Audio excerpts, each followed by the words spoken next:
Okay, good afternoon. We are number 2 in the video series for Covid-19. My name is Andy. I run a training company called Ask Education and Training Limited, and obviously we're in lockdown at the minute. Thank you for watching the video that I put up the other day, looking at how viruses reproduce. That's on the YouTube channel if you want to go and have a look. Today we're going to be answering one question: what is herd immunity? You have heard this term from Boris the other day. The good news is that we are currently benefiting from herd immunity for all sorts of other viruses. So even things like the common cold and the seasonal flu that goes around, we as a community are benefiting from that now. The problem with Covid-19 is because this is a brand new virus, nobody in society has got any protection from it, so it is able to transmit very, very easily. I've drawn some graphics on the board. I know they're not the best, but hopefully they explain. So just very quickly, here's a key. A black circle is a person. A black circle with blue is a vulnerable person. So we know people with chronic conditions, things like heart conditions or suppressed immune systems. A red dot is a person that's had the virus, has got better and is no longer contagious. And the green dot there is a person who has the virus now and is still contagious. And we know that the incubation period for that, when it's in a person, is anywhere from kind of first few days you become contagious and then up to about 14 days afterwards. Everybody's different. The initial thinking is the majority of people will only be contagious for about 7 days. The problem is that you can be a green dot on here. So you've got a live virus, but you might have no symptoms whatsoever. And I think that is the biggest issue for us with this virus, is that people have got it and are transmitting it and they have no idea.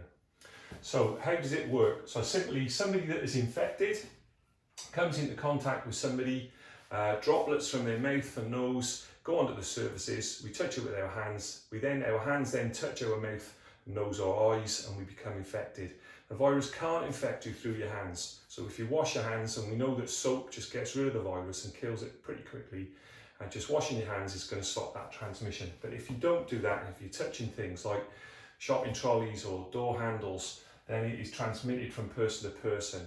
So this person not only touched it, but they've then touched their mouth and they're infected.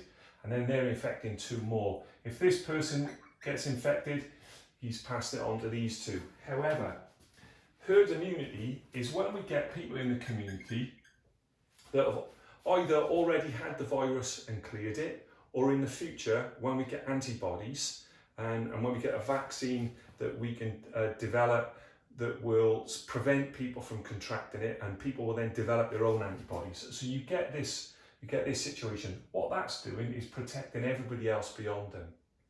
So imagine you've got a group of people here, perhaps it's a classroom, perhaps it's a work environment, any setting that we go into.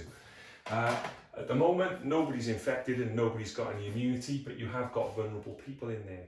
So if anybody in that community becomes infected, it literally just spreads in every single direction, and everybody, including the vulnerable, become infected very, very quickly.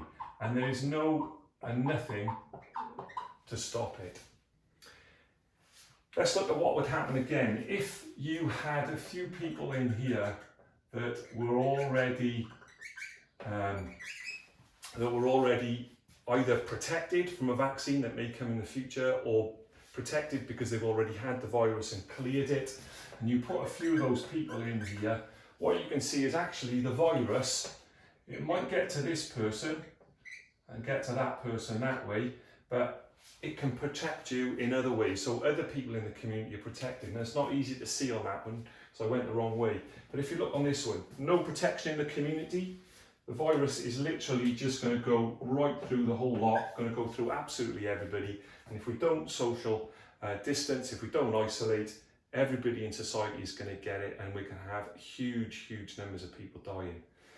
In this scenario, and we're going to call it future herd immunity, we've got some people now that have had the virus and cleared it and are no longer contagious, or hopefully as the months, maybe as much as a year, we get a vaccine and people now can start to get vaccinated. What you'll see is this, is you'll see the virus will only be able to get so far and then it stops.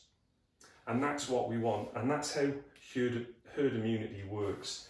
It prevents the virus from going much further. So if it infects this person first, then this one, then this one, then this one, but then there's a barrier there preventing it from going anywhere else. And when those people then get better, they're adding to the herd immunity.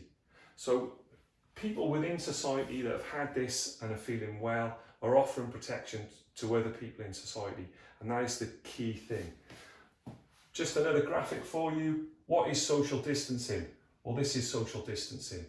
It means that when this person becomes infected, they're not giving it to anybody else. And that is what we must do. If everybody in the world did this for 7 days or 14 days if you're in a community, everybody in the world did this for 14 days, this virus would die out in those 14 days. The virus cannot spread unless it is passed to somebody else who hasn't got it while that virus is still live in the system. I cannot tell you how important it is. This is the only weapon we've got. I can't tell you how important it is that we make sure that this isn't passed on from person to person, and then we can survive this and life can go back to some kind of normality. I'm hoping to do some more videos tomorrow, and maybe we'll look at cures, we'll look at how antibodies work. Some of the other questions I've been asked are, is it possible to catch COVID-19 again? Thank you for listening. Hope you enjoy it. Please share it, please pass it on, and please subscribe to the YouTube channel. Thanks very much.